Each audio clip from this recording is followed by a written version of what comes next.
మీరు చూస్తుంది SP news. Korukonda మండలం కాపురం గ్రామంలో జరిగిన భారతీయ బౌద్ధ వారసత్వ సాంస్కృతిక ఉత్సవం ఈ శనివారం ఘనంగా నిర్వహించారు.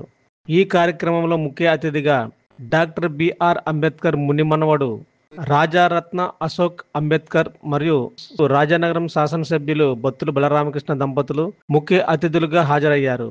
ఈ కార్యక్రమంలో పలువురు బౌద్ధ గురువులు ప్రసంగిస్తూ అంబేద్కర్ రాజ్యాంగాన్ని రాసి భారతీయులందరినీ కలిసి ఉంచాలని, కానీ ప్రస్తుతం ప్రజలంతా రకరకాల మతాలుగా రకరకాల కులాలుగా విడిపోయి జీవిస్తున్నారని, చాలామంది బౌద్ధ మతం స్వీకరించకుండా కుల పెద్దలుగా వ్యవహరిస్తూ కులాల మధ్య చిచ్చు పెడుతున్నారని, ప్రజలందరినీ ఒకే విధంగా చూడడం ఒక బుద్ధిజానికి సాధ్యమవుతుందని తెలియజేశారు. బుద్ధిజంలోని శాంతి, కరుణ, ప్రేమ ముఖ్య లక్షణాలుగా ఉన్నాయని, అందువల్లనే అంబేద్కర్ బుద్ధిజాన్ని స్వీకరించారని తెలియజేశారు. నమో బుద్ధాయ, జై భీమ్. బాబాసాహెబ్ అంబేద్కర్ గారు అప్పుడు ఏమి దాన్ని వర్ణించారంటే, ఈ యొక్క బ్రాహ్మణికల్ కుల వ్యవస్థలో మనం ఎక్కడా కూడా దాంట్లో మనము చేరలేము. మన అవుట్కాస్ట్ అంటే ఈ చెప్పినటువంటి ఈ యొక్క కేటగిరీస్లో దేంట్లో మనము ఫిక్స్ కాము కాబట్టి అవుట్కాస్ట్, నాట్ హరిజన్స్, అవుట్కాస్ట్ అయ్యాము. సో దానివల్ల ఆ రకంగా ఆయన దాన్ని వర్ణించాడు. बाबा साहब अम्बेडकर जी ने एक ऐसे लिखा हुआ है, हु वर महार्स। महार कौन है? जैसे महाराष्ट्र की एक कास्ट है महार, आपके यहाँ आंध्रा में कई और कास्ट होंगी, माला मदिगा यही के है, माला कास्ट यहाँ पर है। महाराष्ट्र में महार है, पंजाब में चमार है, दिल्ली में जाटव है। ये अलग अलग कास्ट है। क्या ये अलग अलग कास्ट को हम लोग एक हो सकता है क्या? మరి మహర్ అనే క్యాస్ట్ ఉంది కదా, దాన్ని మహారాష్ట్రలో ఎక్కువగా మనం చూస్తుంటాం. అలాగే ఆంధ్ర, తెలంగాణలో కూడా రకరకాల కులాలు ఉంటాయి, మాదిగా అని. అలాగే పంజాబ్కి వెళ్తే చమార్స్ అని, ఢిల్లీకి వెళ్తే జాటవ్స్ అని. సో ఇది ఒక జాతి కానీ ఒక అది కాదు అని చెప్పడం జరిగింది.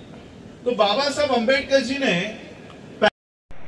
బాబా సాహెబ్ బిఆర్ అంబేద్కర్ గారి మునిమనుడైనటువంటి రతన్ రాజ్ అశోక్ అంబేద్కర్ గారికి నా హృదయపూర్వక నమస్కారాలు తెలియజేస్తున్నాను. ఎందుకంటే మనం ఇక్కడ ఉన్న వాళ్ళు ఎవరు కూడా అంబేద్కర్ గారిని చూడలేదు. వారి మునిమనులను చూడటం కూడా మనం ఎంతో అదృష్టం చేసుకుంటే, ముఖ్యంగా రాజానగరం నియోజకవర్గానికి నేను పుట్టిన కోరుకొండ మండలానికి రావడం చాలా అదృష్టంగా భావిస్తున్నాను. Thank you very much sir. Thank you a lot for coming to our mandal, our constituency, our district, our state. Thank you very much. అదేవిధంగా వేదికను అలంకరించినటువంటి పెద్దలందరికీ ఇప్పటికే చాలా టైం అయింది కాబట్టి ఒక్కొక్కరి పేరు చెప్తే చాలా సమయం తీసుకుంటుంది.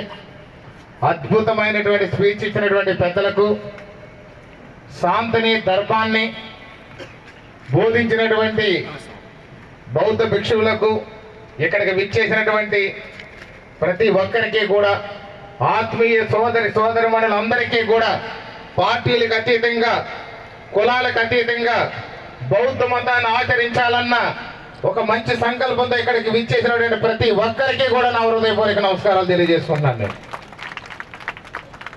అదేవిధంగా మనం చూస్తే ఈ యొక్క మన క్రీస్తు శకం కంటే ముందు బౌద్ధులు జన్మించి ధర్మం, న్యాయం, చట్టం అనేది ఎలా ఉండాలో వారు అప్పుడే గ్రహించి ఒక జ్ఞానం రూపంలో మనందరికీ కూడా అందించాలన్న వారి తపనతో ఎన్నో వారు ధ్యానాలు చేసి ఎంతో మందిని బౌద్ధ భిక్షులను తయారు చేసి ఆనాడే బీజం పోసినటువంటి పరిస్థితి ఉంటే, దాన్ని పూర్తి స్థాయిలో అధ్యయనం చేసి మన డాక్టర్ బిఆర్ అంబేద్కర్ గారు భారత రాజ్యాంగాన్ని, వారి చదువుకున్న జ్ఞానాన్ని, అటు బౌద్ధ మతంలో ఉన్నటువంటి మంచి విషయాలను కూడా గ్రహించి ఇప్పుడు నాకు సూపరింటెండెంట్ ఆఫ్ ఇంజనీర్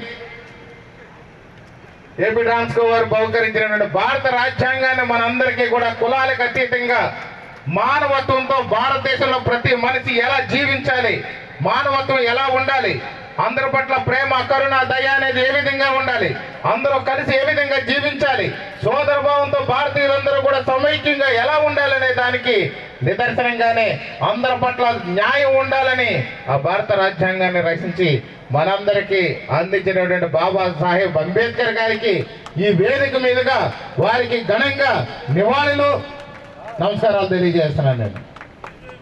అదేవిధంగా చూస్తే చాలా మంది పెద్దలు చెప్పారు, ఇది పాండవుల కొండ అని ఈ ప్రాంతంలో అందరూ కూడా ఉచ్చరించుకుంటున్నారు, కానీ ఇది బౌద్ధుల కొండ అని గట్టిగా మనం రకరకాలుగా వాదనలు మనకి వినిపిస్తున్నాయి.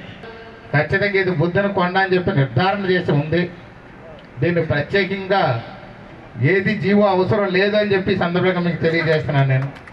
అదేవిధంగా చూస్తే గౌరవ పార్లమెంటు సభ్యురాలు శ్రీమతి పురంధేశ్వరి గారి యొక్క ఆధ్వర్యంలో ఈ యొక్క కొండను అద్భుతంగా కూడా మేము డెవలప్ చేయడానికి ఒక మంచి డిపిఆర్ అనేది ప్లాన్ చేసాం.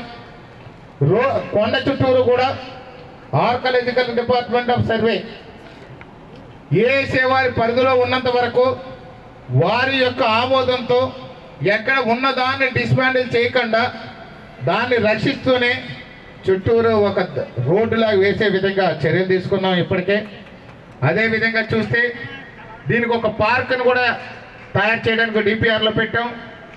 అదేవిధంగా చూస్తే మనకి టిబెట్ ఆర్ట్ వర్క్స్తో 2 గేట్లు కూడా ఏర్పాటు చేస్తున్నాం. దాన్ని పూర్తిగా మనం చూస్తే బోధ్గయలో ఎలా ఉన్నాయో అదేవిధంగా ఇక్కడ టిబెట్ ఆర్ట్ వర్క్స్తో కూడా 2 గేట్లు కూడా ఏర్పాటు చేస్తున్నాం.